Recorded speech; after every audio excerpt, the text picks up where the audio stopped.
Мисля, че социализма, накратко казано, социализма е много по-справедлив строй, а новото време води до повече прогрес. Комунизма за мен е като история, която просто съм чувала от родителите си и всички останали. Чувала съм и за историите по света, в страни, в които все още комунизма съществува.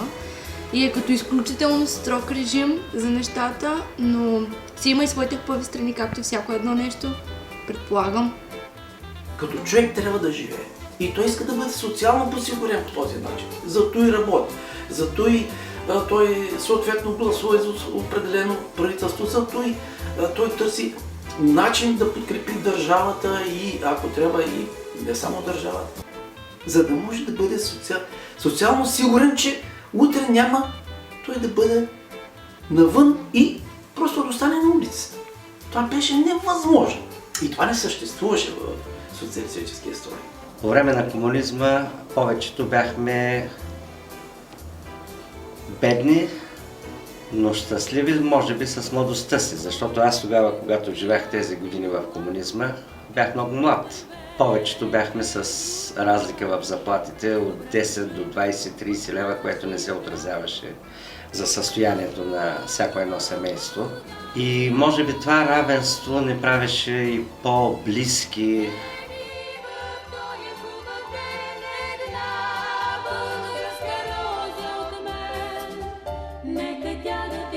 И когато всички са еднакви, с еднакво ниво, с еднакви възможности, може би тогава нямаше кой на кого да завижда и с какво да се хвали. Аз винаги съм спорил и продължавам да споря и със всеки ще споря, че онези ценности, които имахме по времето на социализма, ако сега в момента ги имаме същите, при всички положения ние ще преодолеем много по-бързо проблемите, които съществуват и в държавата, и в обществото ни като цяло. Много ни промиваха мозъците по време на комунизма и тогава винаги не се насаждаше това, че ние сме всички братя, че трябва да се помагаме,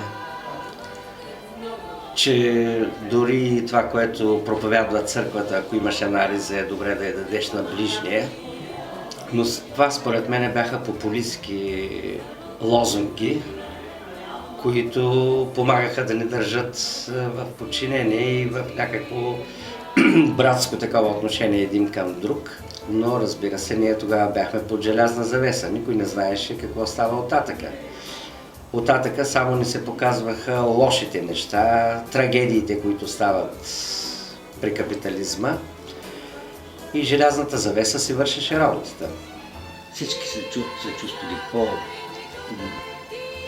по-сигурни при него, като сме ходили на екскурзии или екскурзионни летувани по горите, по планините, може да се опънеш палатка, без да се притеснява, че някой ще дойде да ти наруши спокойствието или да ти окръли или да приби, докато сега го има това. Образованието беше нещо, което вълнуваше всеки човек, всяко семейство.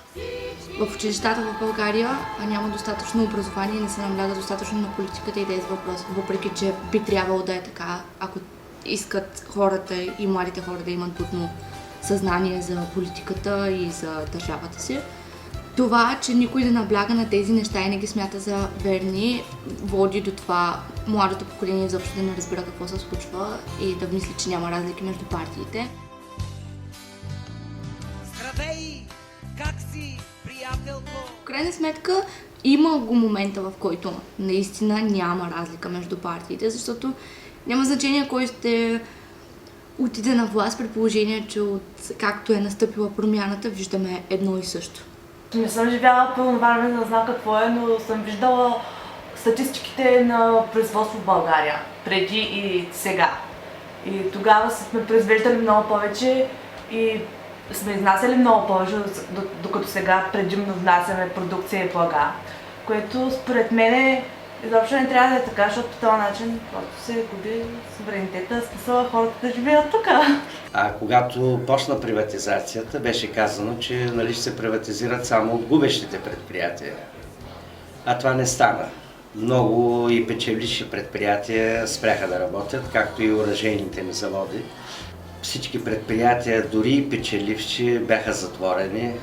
Варна имаше такова голямо корабостроение, хиляди хора останаха на улицата след като затвориха корабостроителницата, макар че тя печелеше. Всеки имаше работа, макар и по-ниско платено, претенциите са ни били много по-малки, не сме карали такива коли, не сме гледали такива телевизори, но чувствахме сигурност и спокойствие за живота си. Имахме тежка индустрия, имахме някакво по-голямо уважение, повече търговски взаимоотношения, отколкото сега.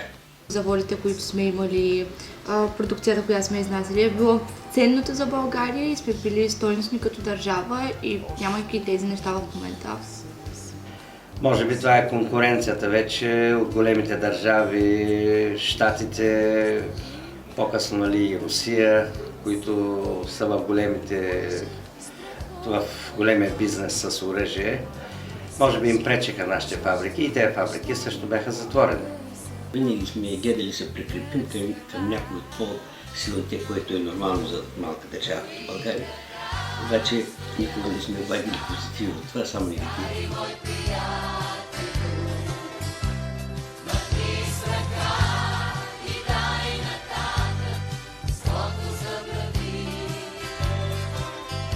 За мен по-добре за България би било, виждайки положението в момента, би било да се върнем към комунизма, защото е по-добре да има някакъв ред, отколкото анархия напълно, защото никой не знае какво прави в момента. Хората, които имат някаква носталгия по комунизма, но същевременно са от моята генерация, така да се изразя, остават една загадка за мен, защото буквално не знам на какво могат да се обосноват, защото те не са живели по това време, нямат никакви впечатления, освен разкази от техни близки, които са живели по това време, които 100% съм сигурен са някакси украсени и отново с някаква нотка на носталгия. Изобщо не мога да разбера цялата аргументация на тези хора. Близо 2 милиона от младите и способни хора на България излязаха навънка, защото или не могат да се намерят работа, или не е подходящо образованието тук за тях и нямат реализация с него. Затова ми е трудно да си представя, че младите хора може да мислят за това. Вероятно, може би съм искала да се родя 5 години по-рано, 10, така, за да мога да усетя разликата. Новите поколения виждат, че все пак капитализма не е решението за по-добър живот. Не, че ги заклеймявам или не им възприемам мнението на сериозно, но просто наистина не мога да схвана целият замисъл за това комунизма трябва да се върне или единственото решение, което ни трябва в момента е комунизъм. Защото просто според мен това са просто празни приказки. Нещо, което само някой, който го е живял, може да говори за това отново години по-късно. Човек, който е сигурен за живота си, за съдбата на лицата си, по-друго вече разсъждава. Тези ниски пенсии, които започват от 150-160 лева и стигат някъде до 300-400 лева, не стигат на хората да си платят само сметките и топлото в къщи, а камо ли да живеят някакъв нормален живот. Държавата имаше съответно задължение да поддържа този човек. И тя му беше създала тези предпоставки, така че той е защитен и от държавата, защитен и от всякаква гледна точка. Развитието на комунизма в България е неизбежно. Той ще има своите последователи абсолютно винаги, във всеки един момент на нашата история. Той е съществувал както преди 1944-та, така и след това. Но според мен ще се задържи на някакво ниво и едва ли ще има някакъв голям бум скоро. В разрушението на една цивилизация се ражда държавата на нов, така че мисля, че в България ще стигне до една преломна точка, в която действително ще е много, много, много зле и точно тогава нещата ще тръгнат да се оправят. Луд съм още по тебе.